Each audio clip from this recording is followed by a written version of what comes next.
नमस्कार व्ह्यूवर्स. नागपंचमी म्हटलं की रव्याचा शिरा आलाच. तर मी आज तुमच्यासाठी घेऊन आली आहे एक वेगळ्या पद्धतीचा रव्याचा शिरा. तर या पद्धतीने केलास तर त्या शिऱ्याचा कलरही मस्त येतो आणि टेस्टलाही वेगळा चव येईल.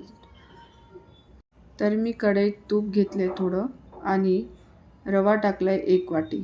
त्याला तितकंच भाजावं की त्याचा कच्चेपणा जाईल. एकदम लाल नको व्हायला.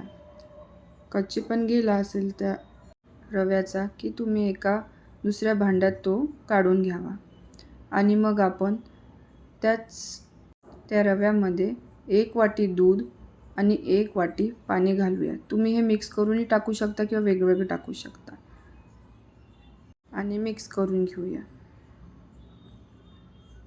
जर तुम्हाला शिरा सलीपसा आवडत असेल तर तुम्ही याला अजून पाणी दूध टाकावे. त्याच कढईत मी पोह्याच्या चमचाभर 1-1.5 चम्मच तूप घेतला आहे आणि 1 वाटी रवा घेतले, 1 वाटी साखर घेतली. पण हा शिरा गोडसर होणार आहे.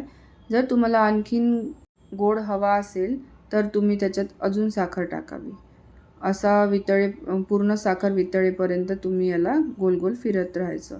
कॅरमलाइज कलर आलेला पाहिजे.